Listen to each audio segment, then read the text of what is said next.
বুখারী শরীফের মধ্যে মানাকিব অধ্যায়ের মধ্যে অনেকগুলো হাদিস এসেছে। হাদিসের মধ্যে আল্লাহর নবী বলেন, শুনে রাখো তোমরা, ইহতাজ্জাল আরশালি মাউতি, ইহতাজ্জাল আরশালি মাউতি সাদ ইবনে মুআজ। আল্লাহর আরশটা একবার কেঁপে উঠল, আল্লাহর আরশটা একবার কেঁপে উঠল। সাহাবীরা বলেন, ইয়া রাসূলুল্লাহ, কেন কেঁপে উঠেছে? আল্লাহর নবী বলেন, লি মাউতি সাদ ইবনে মুআজ। আল্লাহর নবীর একজন সাহাবী ছিলেন সাদ ইবনে মুআজ।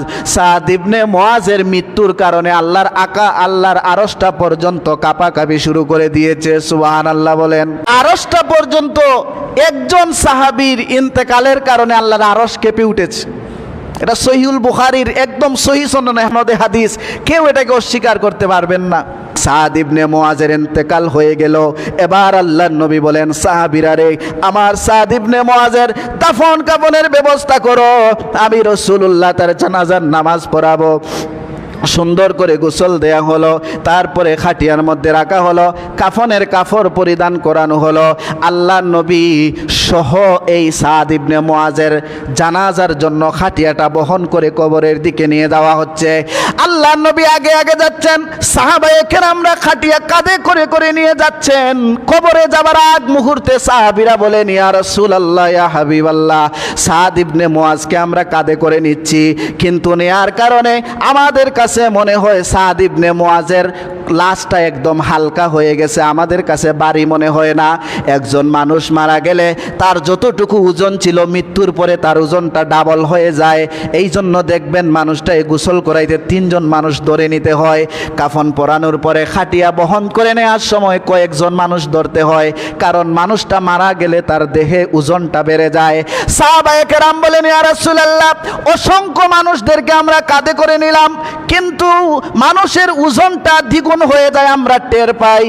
কিন্তু এখানে দেখা যায় সাদ ইবনে মুআজের এই লাশটা বহন করে নিয়ে যাচ্ছি, কিন্তু এত হালকা মনে হয় কেন? আল্লাহ নবী বলেন, সাহাবীরা রে শুনো, আমি যা দেখি তোমরা তা দেখতে পারো না।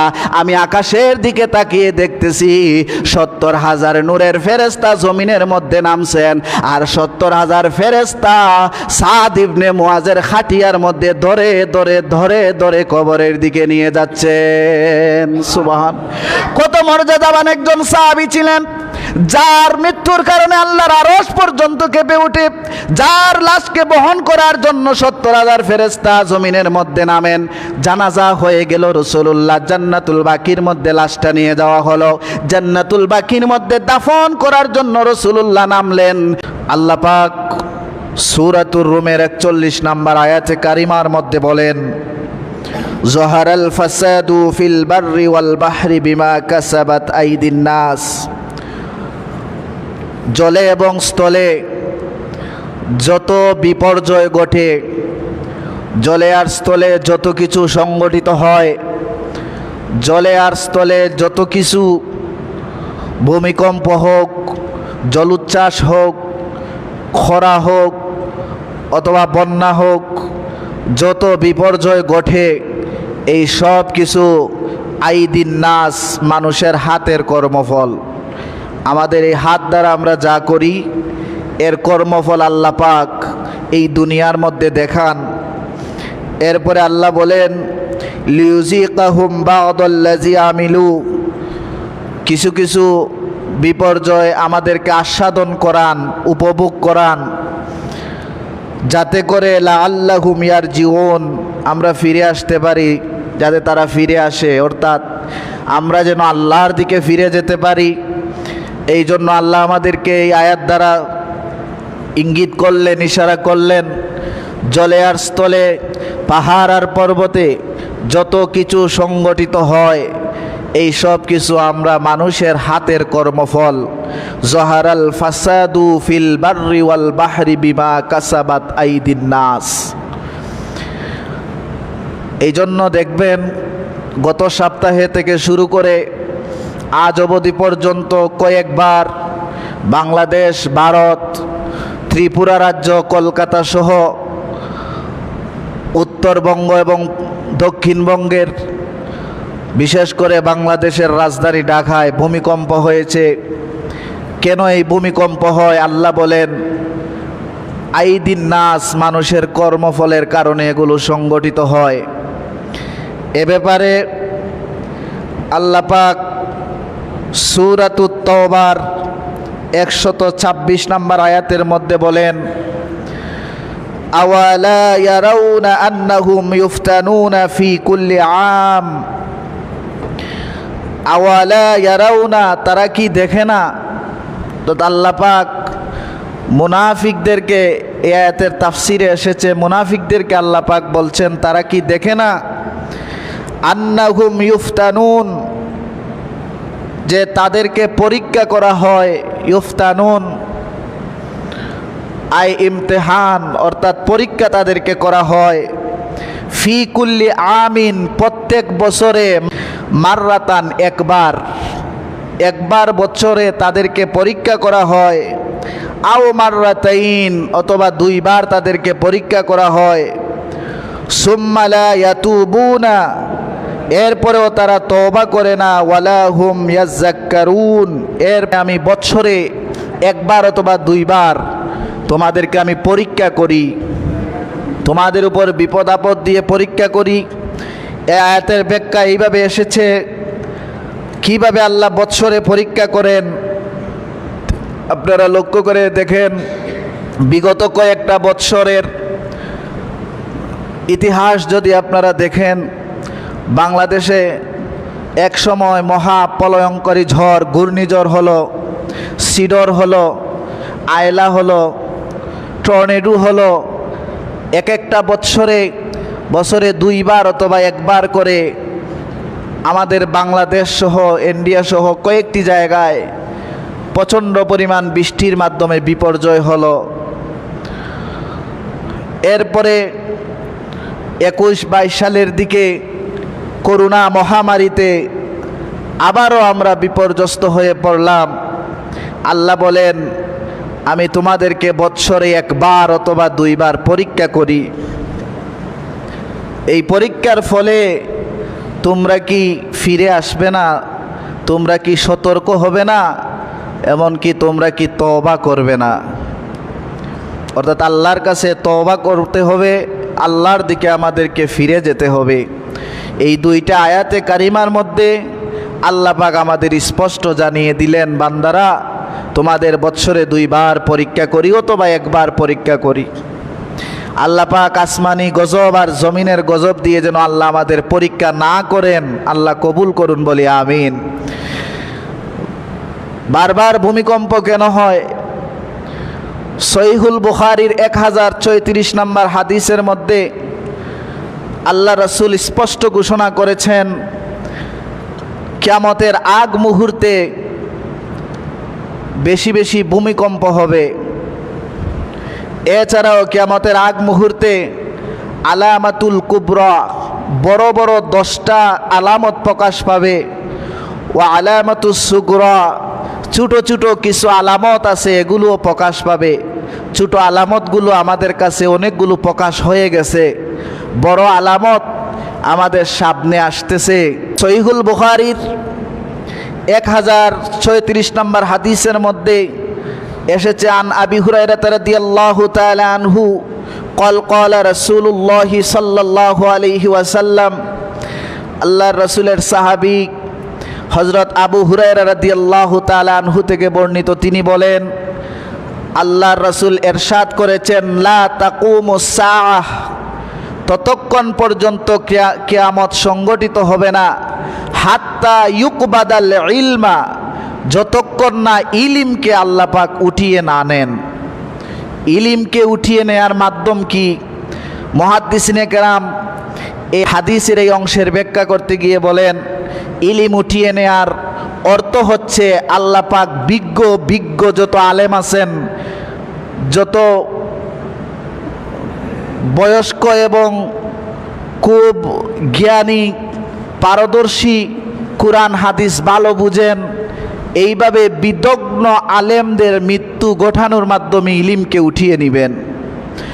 এজন্য রিসার্চ করে দেখেন, চিন্তা করে দেখেন, এই কয়েকটা বছর আমাদের কাছ থেকে কত বড় বড় আলেমরা পৃথিবী ছেড়ে আমাদের কাছ থেকে বিদায় নিয়েছেন। বিশ্বের বড় বড় আলেম যারা, তারাও পৃথিবী থেকে বিদায় নিচ্ছেন, ইন্তেকাল করেছেন। আমাদের ফুলতলি মাসলাকের অনেক বড় বড় আলেমরা, আমাদের সাহেব কিবলা ফুলতলি রহমতুল্লাহ আলাইহি, তিনিও দুনিয়া ছেড়ে চলে গেছেন।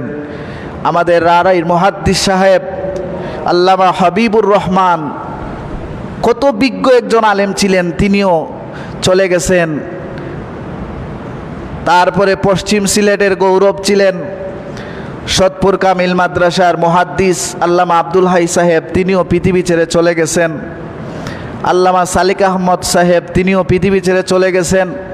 আমাদের অনেক উস্তাদরা যারা ভালো মানের আলেম ছিলেন, তারা দুনিয়া থেকে চলে যাচ্ছেন। আর কাদের কাছ থেকে আমরা ইলিম নিচ্ছি, জ্ঞান নিচ্ছি, তারা হচ্ছেন মোবাইলের সামনে বসে বসে, একটা ঘরে বসে তারা কোন মাদ্রাসায় পড়লো, মুহাদ্দিস না মুফাসসির, কোন মাদ্রাসা থেকে ডিগ্রি নিল, এগুলো আমরা দেখার কোনো সুযোগ নাই। তারপরেও তাদের কাছ থেকে আমরা জ্ঞান অর্জন করে যাচ্ছি। ইউটিউব, ফেসবুক, টুইটার আর ইনস্টাগ্রাম থেকে আমরা জ্ঞান অর্জন করছি। আর আল্লাহর রাসূল বলেন, ইউকবাদাল ইলমা, ইলিম উঠিয়ে নেয়ার মাধ্যমে আল্লাহ কিয়ামত সংগঠিত করবেন। আল্লাহর রাসূল এই হাদিসের মধ্যে বলেন, ওয়ায়াকসুরাজ জালাজিলু, ঘন ঘন অধিক পরিমাণে ভূমিকম্প সংগঠিত হবে দুনিয়ার মধ্যে। এজন্য দেখেন, গত কয়েকদিন আগে, গত শুক্রবারে এরকম সকালি সময় ভূমিকম্প হয়েছে, শনিবারও রাত্রে ভূমিকম্প, রবিবারে রাত্রেও ভূমিকম্প। এইভাবে অনেক জায়গায় অনেক সময় ধরে বিভিন্ন সময়ে তার ভূমিকম্প সংঘটিত হয়েছে। ওয়ায়াতাকারাবাজ জামান, 3 নাম্বার হচ্ছে সময় সংকুচিত হয়ে আসবে। আমাদের কাছে দেখেন সময়টা কিভাবে সংক্ষিপ্ত মনে হয়। আমরা এটা আমাদের মনে আসে, গত কয়েকদিন আগে না আমরা জুমার নামাজ পড়লাম, আমাদের মনে হয় গত কয়েক মাস আগে না আমরা রোজা রাখলাম, তারাবির নামাজ আদায় করলাম, আবার আমাদের সামনে রমজান মাস চলে আসতেছে। এইভাবে সময়ের বরকতগুলো কমে যাচ্ছে। এটা হচ্ছে কিয়ামতের আলামত।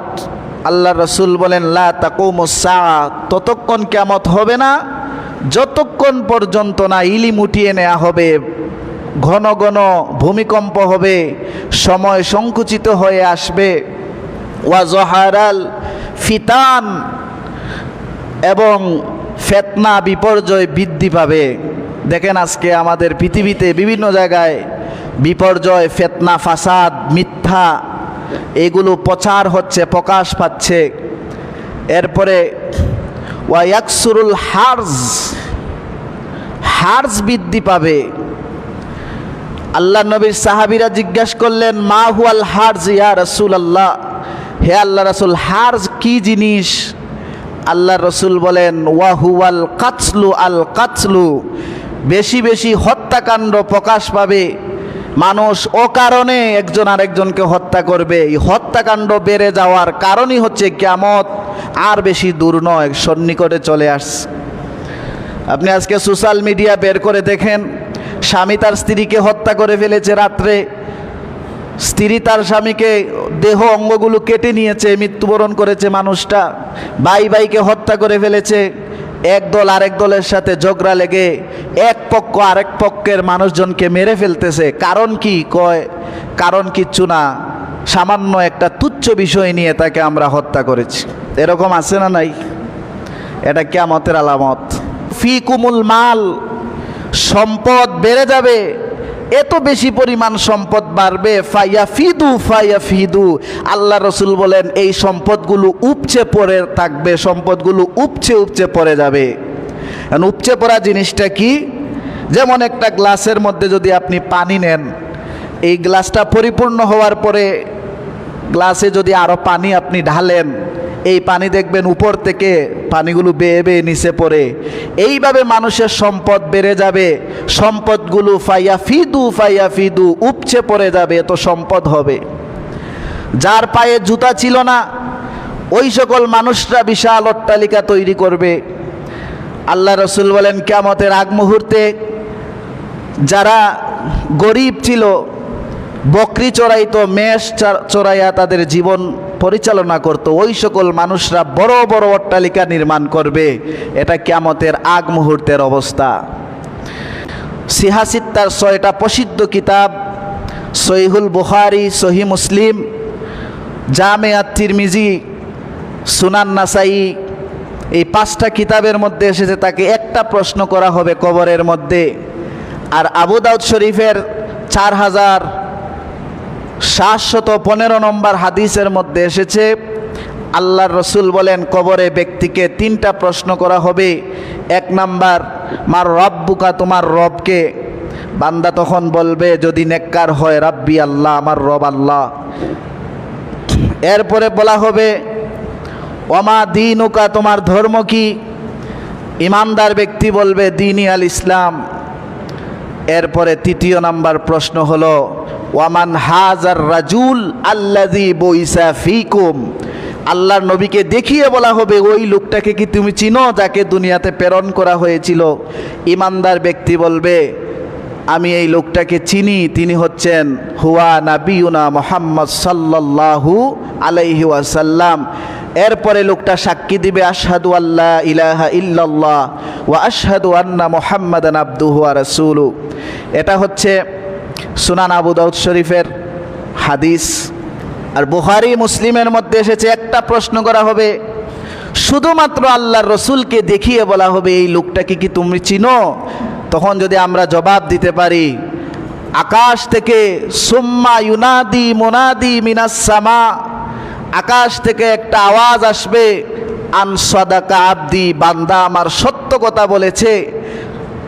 তোমরা তাকে আর প্রশ্ন করার কোনো দরকার নাই, শুধু আমার নবীকে চেনার মাধ্যমে কবরের প্রশ্নগুলো থেকে সে নাজাত পেয়ে আল্লাহর জান্নাতি হয়ে যাবে। সুবহানাল্লাহ। এই জন্য আল্লাহ রসুলের হাদিস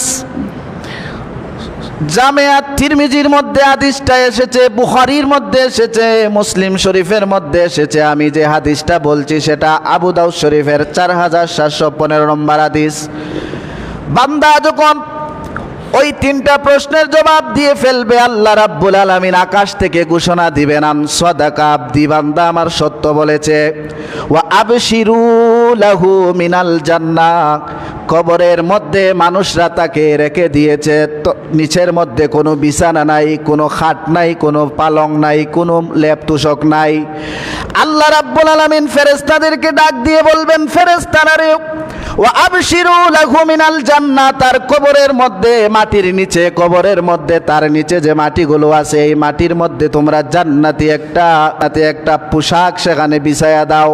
ওয়া আলবিসুহু মিনাল জান্নাহ, দুনিয়ার মানুষ তাকে মাত্র 3টা সাদা কাফনের কাফন দিয়া, কাপড় দিয়া তারে কবরের মধ্যে রাখছে। কেউ যদি আপনার মারা যায় তাহলে কবরের মধ্যে আগে নামবেন, নেমে আপনার হাতটা কবরের মাটির মধ্যে একটু লাগাইয়া দেখবেন ওই কবরের মাটি প্রচণ্ড ঠান্ডা, প্রচণ্ড ঠান্ডা, প্রচণ্ড ঠান্ডা। ওই ঠান্ডা মাটির মধ্যে আমাদের মা বাবা ভাই বোন আত্মীয় স্বজনকে রেখে দেওয়ার পরে আল্লাহ রাব্বুল আলামিন বলেন, ও ফেরেশতারা, বান্দা আমার সত্য কথা বলেছে, রসুলকে চিনতে পেরেছে, আমি আল্লাহকে চিনেছে, দিন ইসলামকে চিনেছে। ওয়া আলবিসুহু মিনাল জান্নাহ, তাকে এবার জান্নাত থেকে কাপড় এনে জান্নাতি পোশাক তাকে পরাইয়া দাও। সুবহানাল্লাহ। তাকে বিছানা বিছাইয়া দাও। 2 নাম্বার হলো তার শরীরের মধ্যে জান্নাতি পোশাক পরিয়ে দাও। এরপরে আল্লাহ পাক আকাশ থেকে ডাক দিবেন ফেরেশতারা রে, ওয়াফতাহু লাহু বাবান ইলাল জান্নাহ, এবার তাকে জান্নাতের জয় কয়টা দরজা আছে সব কয়টা দরজাকে খুলে দাও।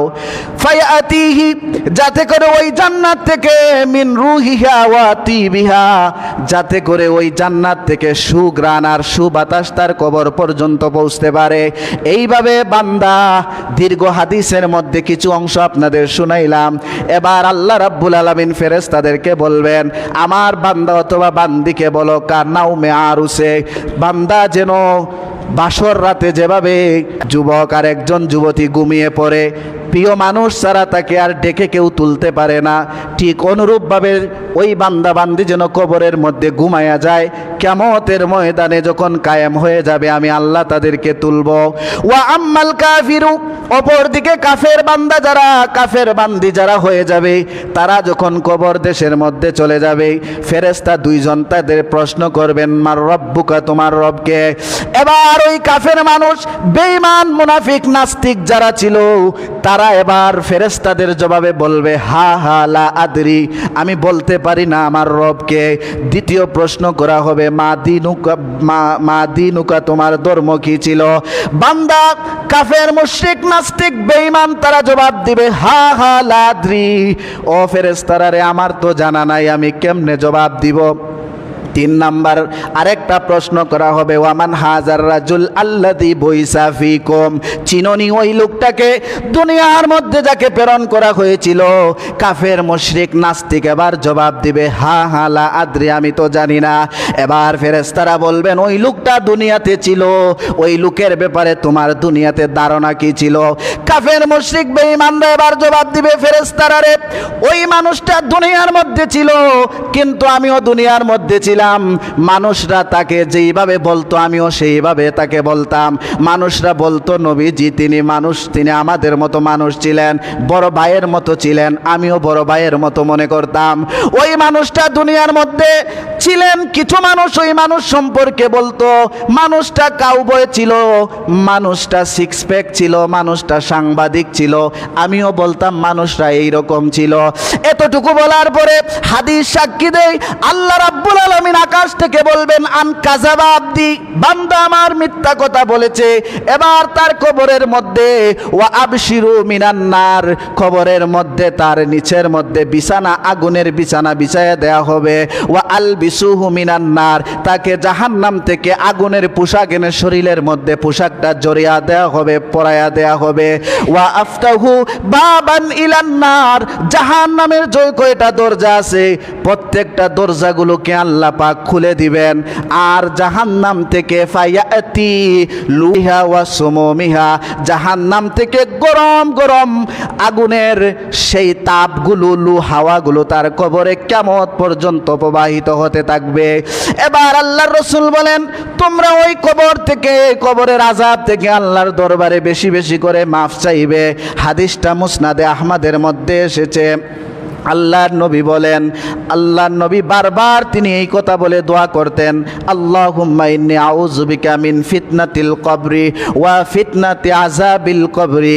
আল্লাহর নবী বেশি বেশি দোয়া করতেন, আল্লাহ কবরের আযাব থেকে আমাকে মুক্তি দান করো, কবরের ফিতনা থেকে মুক্তি দান করো।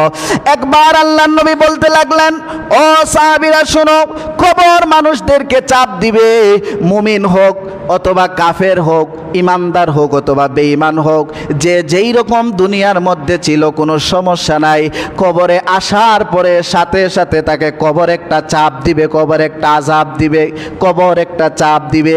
এই ব্যাপারে মুসনাদে আহমদের মধ্যে হাদিস এসেছে, 15,882 নম্বর হাদিস মুসনাদে আহমদের 6ষ্ঠ খণ্ডে এসেছে।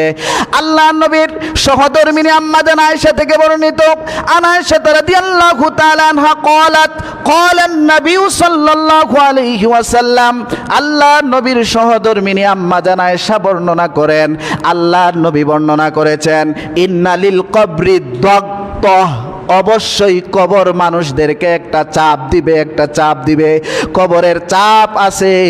এই কথা বলার পরে বলা হয়, ওয়া নাজা ফিহা সাদ ইবনে মুআজ, যদি কবরের আযাব থেকে, চাপ থেকে কেউ রক্ষা পেত, মাফ পেত, তাহলে সাদ ইবনে মুআজ অবশ্যই তিনি কবরের আযাব থেকে মুক্তি পেতেন।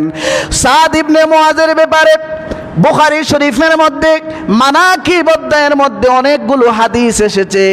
হাদিসের মধ্যে আল্লাহর নবী বলেন, শুনে রাখো তোমরা, ইহতাজ্জাল আরশালি মাউতি, ইহতাজ্জাল আরশালি মাউতি সাদ ইবনে মুআজ, আল্লাহর আরশটা একবার কেঁপে উঠল, আল্লাহর আরশটা একবার কেঁপে উঠল।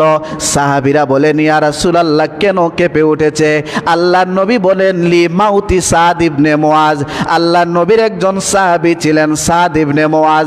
সাদ ইবনে মুআজের মৃত্যুর কারণে আল্লাহর আরশটা পর্যন্ত কাঁপাকাঁপি শুরু করে দিয়েছে। সুবহানাল্লাহ বলেন। আরশটা পর্যন্ত একজন সাহাবীর ইন্তেকালের কারণে আল্লাহর আরশ কেঁপে উঠেছে। এটা সহিহুল বুখারীর একদম সহিহ সনদে হাদিস, সহিহ সনদে হাদিস, কেউ এটাকে অস্বীকার করতে পারবেন না। এবার আম্মা জান আয়েশা বলেন, ইয়া রাসূলুল্লাহ, ইয়া হাবিবাল্লাহ, যদি ইমানদার কবরে যাবার পরে কবর চাপ দেয়, কাফের কবরে যাবার পরেও যদি কাফেরকে কবর চাপ দেয়, তাহলে আমরা আর মুসলমান হয়ে কি লাভ হইল, মুমিন হয়ে কি লাভ হলো? যদি কবর সবাইকে চাপ দেয়, এটা বুঝাইতে যায় আমি হাদিসটা আপনাদের শুনাইলাম। সাদ ইবনে মুআজের ইন্তেকাল হয়ে গেল। এবার আল্লাহর নবী বলেন, সাহাবীরা রে, আমার সাদ ইবনে মুআজের দাফন কাফনের ব্যবস্থা করো, আমি রাসূলুল্লাহ তার জানাজার নামাজ পড়াবো। সুন্দর করে গোসল দেয়া হলো, তারপরে খাটিয়ার মধ্যে রাখা হলো, কাফনের কাপড় পরিধান করানো হলো। আল্লাহর নবী সহ এই সাদ ইবনে মুআজের জানাজার জন্য খাটিয়াটা বহন করে কবরের দিকে নিয়ে যাওয়া হচ্ছে। আল্লাহর নবী আগে আগে যাচ্ছেন, সাহাবায়ে কেরামরা খাটিয়া কাঁধে করে করে নিয়ে যাচ্ছেন। কবরে যাবার আগ মুহূর্তে সাহাবীরা বলেন, ইয়া রাসূলুল্লাহ, ইয়া হাবিবাল্লাহ, সাদ ইবনে মুআজকে আমরা কাঁধে করে নিচ্ছি, কিন্তু নেয়ার কারণে আমাদের কাছে মনে হয় সাদ ইবনে মুআজের লাশটা একদম হালকা হয়ে গেছে, আমাদের কাছে ভারী মনে হয় না। একজন মানুষ মারা গেলে তার যতটুকু ওজন ছিল, মৃত্যুর পরে তার ওজনটা ডাবল হয়ে যায়। এই জন্য দেখবেন মানুষটাকে গোসল করাইতে 3 জন মানুষ ধরে নিতে হয়। কাফন পরানোর পরে খাটিয়া বহন করে নেওয়ার সময় কয়েকজন মানুষ ধরতে হয়, কারণ মানুষটা মারা গেলে তার দেহে ওজনটা বেড়ে যায়। সাহাবায়ে কেরাম বলেন, ইয়া রাসূলুল্লাহ, অসংখ্য মানুষদেরকে আমরা কাঁধে করে নিলাম, কিন্তু মানুষের ওজনটা দ্বিগুণ হয়ে যায়, আমরা টের পাই। কিন্তু এখানে দেখা যায় সাদ ইবনে মুআজের এই লাশটা বহন করে নিয়ে যাচ্ছি, কিন্তু এত হালকা মনে হয় কেন? আল্লাহ নবী বলেন, সাহাবীরা রে শুনো, আমি যা দেখি তোমরা তা দেখতে পারো না। আমি আকাশের দিকে তাকিয়ে দেখতেছি 70,000 নূরের ফেরেশতা জমিনের মধ্যে নামছেন, আর 70,000 ফেরেশতা সাদ ইবনে মুআজের খাটিয়ার মধ্যে ধরে ধরে ধরে ধরে কবরের দিকে নিয়ে যাচ্ছেন। সুবহান। কত মর্যাদাবান একজন সাহাবী ছিলেন, যার মৃত্যুর কারণে আল্লাহর আরশ পর্যন্ত কেঁপে ওঠে, যার লাশকে বহন করার জন্য 70,000 ফেরেশতা জমিনের মধ্যে নামেন। জানাজা হয়ে গেল, রাসূলুল্লাহ জান্নাতুল বাকির মধ্যে লাশটা নিয়ে যাওয়া হলো। জান্নাতুল বাকির মধ্যে দাফন করার জন্য রাসূলুল্লাহ নামলেন। লাশটা রাসূলুল্লাহ নিজ হাত মোবারকে নিয়ে দাফন করলেন। মাটি শেষ দেয়া, তারপরে রাসূলুল্লাহ কবরের পারে বসে গেলেন। কবরের পাশে বসে বসে সাহাবায়ে কেরামদের বলেন, তোমরা চুপ থাকো, কোনো কথা বলবা না। আল্লাহ নবী কবরের পারের মধ্যে বসে বসে চিৎকার মেরে মেরে বলতে লাগলেন, আল্লাহু আকবার, আল্লাহু আকবার, আল্লাহু আকবার, আল্লাহু আকবার, সুবহানাল্লাহ, সুবহানাল্লাহ, সুবহানাল্লাহ। এইভাবে নবী কয়েকবার বলতে লাগলেন, দীর্ঘ সময় এইভাবে বললেন। আল্লাহ নবী যখন এই কথাগুলো বলে শেষ করলেন, একজন সাহাবী ভয়ে ভয়ে তিনি ডাক দিলেন, ইয়া রাসূলুল্লাহ, কোন কারণে আপনি কবরের পাশে বসলেন আর চিৎকার মেরে মেরে আল্লাহু আকবার, সুবহানাল্লাহ বললেন? এবার আমার নবী বলেন, সাহাবীরা রে, আমি যা দেখি তোমরা তা দেখতে পারো না। শুনে রাখো, সাদ ইবনে মুআজকে কবরে রাখার পরে আমি দেখলাম মাটিগুলো ধীরে ধীরে ধীরে ধীরে মাটিগুলো দূরে সরে যাচ্ছে। এবার আমি লক্ষ্য করলাম ওই মাটিগুলো দূরে যাওয়ার পরে আবার মাটিগুলো আস্তে আস্তে তার দিকে আসতেছে। তার কবরের মধ্যে তাকে একটা চাপ দিবে। আমি চিৎকার মেরে মেরে আল্লাহু আকবার বললাম, সুবহানাল্লাহ বললাম। এর কারণে আল্লাহ রাব্বুল আলামিন তার কবরের আযাবটাকে, চাপটাকে মাফ করে দিলেন। সুবহানাল্লাহ। তার মানে কবর যে আমাদের চাপ দিবে, এটা কোনো মিথ্যা বানোয়াট কোনো কথা না। অবশ্যই কবর আমাদের চাপ দিবে, এটা সত্য। যদি এখান থেকে কেউ মাফ পাইতো তাহলে নাজা মিনহা সাদ ইবনে মুআজ, সাদ ইবনে মুআজ এই চাপ থেকে বাঁচতেন। এজন্য আমরা কবরে যাব, কবরে আমাদেরকেও চাপ দিবে। এবারটি আমাদের কেমন করে চাপ দিবে, আমাদের চাপের ধরন কেমন হবে? ইমানদারের ক্ষেত্রে, নামাজি ব্যক্তির ক্ষেত্রে, মুমিন ব্যক্তির ক্ষেত্রে, মুসলমান দিনদার ব্যক্তির ক্ষেত্রে মাটির চাপ হবে। আল্লামা জালালউদ্দিন সুয়ুতি রহমতুল্লাহি আলাইহি তিনি বলেন, মাটি ইমানদারকে চাপ দিবে, বরং তাকে মাটি এসে সামান্যভাবে স্পর্শ করবে। তাকে কেন স্পর্শ করবে এর ব্যাখ্যা দিতে গিয়ে আল্লামা হাফেজ জালালউদ্দিন সুয়ুতি বলতেছেন, মা মিন আহাদিন ইল্লা ওয়াকাদ আলাম্মা খতিবি খতিয়াতিহি, অর্থাৎ এই দুনিয়ার বুকে আমরা যারা সাধারণ মানুষ সকলেরই গুনাহ আছে না নাই? কম বেশি সবার গুনাহ আছে, কিন্তু যারা সাহাবী তারা হচ্ছেন মাহফুজ, আর যারা নবী রাসূল তারা হলেন মাসুম, তাদের ব্যাপার ভিন্ন, তাদের কোনো গুনাহ নাই। তো আমরা সাধারণ যারা মানুষ তাদের গুনাহ আছে। এই মাটিটা ইমানদারকে ধীরে ধীরে এসে তার শরীরের মধ্যে স্পর্শ করবে, আর এই স্পর্শের কারণে বিখতিয়াতিহি তার জীবনের যত গুনাহ আছে সব গুনাহ আল্লাহ মাফ করে দিবেন। সুবহানাল্লাহ। দ্বিতীয় কারণ হচ্ছে মুফাসসিরিনে কেরাম মুহাদ্দিসিনে কেরাম বলেন, দম্মাতহুম দম্মাল ওয়ালিদাতিহি শাফিকা, অর্থাৎ 20 বছর পরে সন্তান বিদেশ থেকে আসছে, আসার পরে মা যদি জীবিত থাকে, বাবা জীবিত থাকে, সন্তানকে জড়ায় একটু আদর করে। বলেন তো এই আদরটা সন্তানকে কষ্ট দেওয়ার জন্যে নাকি আনন্দের জন্য? আনন্দের জন্য, যে এতদিন পরে 20টা বছর পরে 10 বছর পরে আমার সন্তান বিদেশ থেকে আসছে, মা তাকে বুকে জড়ায়া যেভাবে আলিঙ্গন করে, ঠিক অনুরূপভাবে মাটি তাকে এইভাবে পাওয়ার পরে তাকে আলিঙ্গন করে। সুবহানাল্লাহ, সুবহানাল্লাহ।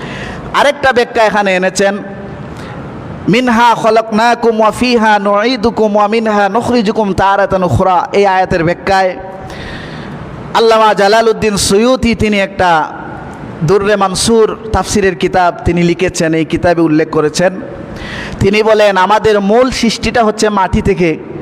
মাটি থেকে যখন আমাদের সৃষ্টি করা হলো, এবার মাটি কন্দন শুরু করে দিল, কাঁদতে শুরু করলো, আল্লাহকে বলে, আল্লাহ আমার এই এলাকার কিছু মাটি আপনি নিয়ে গেলেন। এই মাটি অন্যান্য মাটির বিরহে সে কান্না করে। আল্লাহ বলেন অপেক্ষা করো, মাটিটা এখন আলমে আর ওয়াতের মধ্যে আছে, রুহের জগতে আছে, সেখান থেকে মাটি আস্তে আস্তে বাবার ইষ্টদেশে, তারপরে আসে মায়ের পেটের মধ্যে, তারপরে মানুষের আকৃতিতে পৃথিবীতে আমরা আসি। মাটি বারবার আল্লাহকে বলে, আল্লাহ বলেন একটু অপেক্ষা করো। এইভাবে যখন আমাদের বয়স শেষ হয়ে যায়, মৃত্যু চলে আসে, তখন মাটি তার সেই মাটিকে পেয়ে তার আনন্দে আত্মহারা হয়ে মাটিকে একটু হালকাভাবে চাপ দেয়। ইমানদারের ক্ষেত্রে চাপটা এভাবে সহজ হবে, আরামদায়ক হবে, যেভাবে মা তার বাচ্চাকে কুলে নিয়ে দুধ পান করাইতে করাইতে বাচ্চাটা ঘুমিয়ে যায়, মা হালকা চেপে ধরেন, এইভাবে মাটি আমাদেরকে চাপ দিবে। আর কাফেরের ক্ষেত্রে চাপটা হবে বড় কঠিন। আল্লাহ নবী বলেন, কাফের যখন জবাব দিতে পারবে না প্রশ্নের, তখন দুদিক দিয়া মাটি চলে আসবে। আসার পরে আল্লাহ নবী সাহাবীদেরকে হাত দ্বারা দেখান, এইভাবে একটা আঙ্গুল আরেকটা আঙ্গুলের ভিতরে ঢুকিয়ে আল্লাহ নবী বলেন, এইভাবে একটা আঙ্গুল আরেকটা আঙ্গুলের মধ্যে ঢুকিয়ে নবী বলেন, এইভাবে মাটি যখন এক পাশ থেকে অপর পাশে চাপ দিবে, কাফের বেঈমান নাস্তিকদেরকে এক পাজরের হাড় আরেক পাজরের হাড় হাড্ডির মধ্যে ঢুকে যাবে। এইভাবে কিয়ামত পর্যন্ত তাকে কবর চাপ দিতে থাকবে। আল্লাহ পাক আমাদেরকে কবরের আযাব থেকে মুক্তি দান করুন, সকলেই বলি আমিন।